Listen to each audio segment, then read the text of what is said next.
मित्र, जब पूजा की बात आती है, धार्मिक अनुष्ठान की बात आती है, तो सबसे ज़्यादा पूजा किसकी होती है, सबसे ज़्यादा मंदिर किसके हैं हमारे देश में? तो सब शिव के मंदिर ज़्यादा मिलते हैं। मतलब शिव सर्वोपरि है। और हम सब लोग कहते हैं हम सब लोग शिव की संतान हैं, और कई बार कहते हैं हम लोग धरती की संतान हैं। तो शिव की संतान का मतलब होना धरती की संतान। मेरा ये शरीर धरती से पैदा हुआ, धरती मुझको पालती है, और मरने के बाद इसी धरती में शरण लेनी। शिव सर्वशक्तिमान है।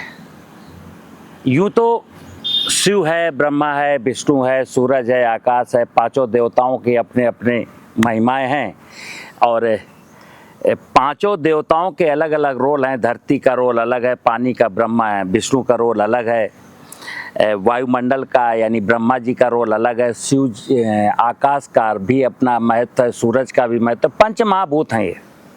चितजल पावक गगन समीरा पंच तत्व मिल बना शरीर है। ये मोटा मोटा सिद्धांत है कि मेरा शरीर धरती, पानी, हवा, आकाश, अग्नि से मिलकर के बना है। इन्हीं पांचों देवताओं का जो जब हम समूह बनता है तो भगवान कहलाता है। भूमि, गगन, वायु, अग्नि, नीर।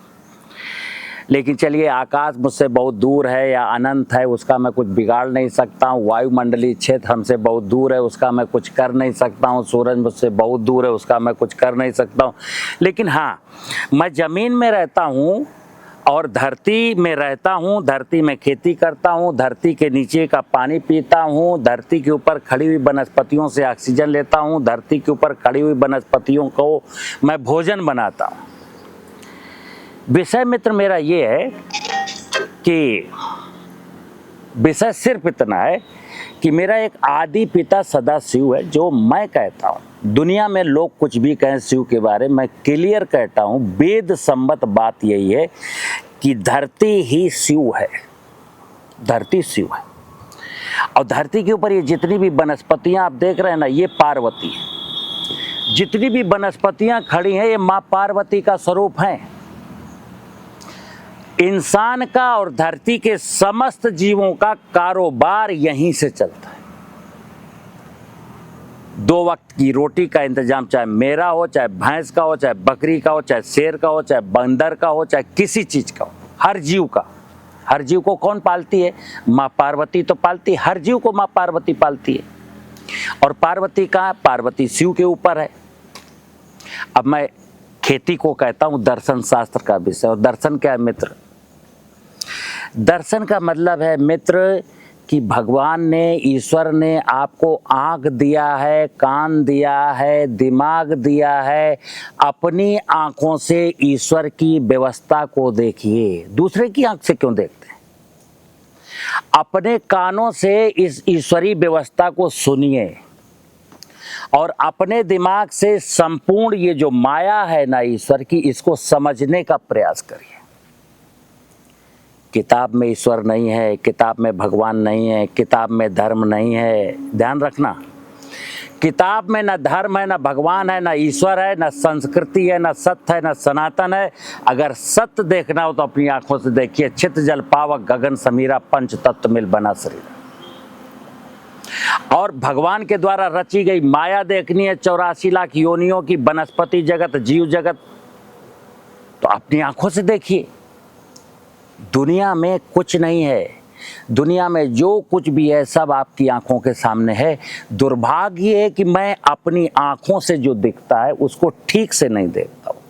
हालांकि जब इस जंगल से सब लोग निकलते हैं तो सबको वनस्पतियाँ दिखती हैं, लेकिन कोई उस भाव से नहीं देखता कि बाप रे बाप, हे परमात्मा, अब मैं समझ गया तेरी माया क्या है, तेरी लीला क्या है। तो जब मैं भगवान की माया को, ईश्वर की माया को समझ जाता हूँ कि यह जीवन का सत्य यही है कि धरती, पानी, हवा, आकाश, अग्नि और इनके द्वारा समस्त वनस्पतियों का, जीवों का काम चलता है। अब ये वनस्पतियाँ खड़ी हैं, सूरज की रोशनी से तो फोटोसिंथेसिस करके कंदमूल फल बना रही हैं, सूरज की रोशनी से। ये इतना बड़ा पेड़ कहाँ, आकाश ने इसको आगे जाने की जगह दी है, तो आकाश ने इसको गति दी है। धरती पर ये खड़ा है, जलवायु इसको पाल रही है। इतनी सी बात है मित्र। खेती के क्षेत्र में भी मैं यही कहता हूँ कि खेती में पूरा का पूरा खेल सूरज का, आकाश का, जल का, भूमि का, हवा का है। और हम खेती की खुशियां खोज रहे हैं यूरिया में, डीएपी में, पोटास में, जिंक में, पेस्टिसाइड में, इसमें। बस ये मेरी अज्ञानता है। खेती का विज्ञान प्रकृति की व्यवस्था पर डिपेंड है। हमारे जीवन की प्रत्येक खुशियां प्रकृति की व्यवस्था पर डिपेंड है। और अगर मुझे पूजा करनी है तो पूजा का यथार्थ मतलब है कि मैं धरती को कैसे फर्टाइल बनाऊं, धरती के ऊपर कैसे नाना प्रकार की वनस्पतियों को नष्ट करने से बचाऊं, या नाना प्रकार की वनस्पतियां कैसे लगाऊं, वर्षा के पानी को कैसे बचाऊं। मित्र, ये ज्ञान है। पंचमहाभूत सत्य है, पंचमहाभूत सत्य है, और पंचमहाभूत के द्वारा जो 84 लाख योनियां, ये सनातन है और मनुष्य धरती की सबसे सुंदर रचना है। तो मनुष्य को चाहिए कि तेरी खूबसूरती क्या है, कि सत्य को जाने, सनातन को जाने, और सत्य सनातन को जिंदा रखने के लिए आप अपना कर्म करिए। जो आपका वास्तविक कर्म है, सत्य सनातन को जानना ज्ञान मार्ग, और सत्य सनातन को अक्षुण बनाए रखना कर्म मार्ग, और इस सत्य सनातन की जय जयकार करना ये है भक्ति मार्ग। लेकिन अभी क्या है, अभी हम सब लोग उलझ गए या किसी ने उलझा दिया, तो उलझा तो दिया, लेकिन आप परमात्मा ने कहा है तू मेरी एक इकाई है, तेरे पास दिल है, दिमाग है, मन है, आँख है, कान है।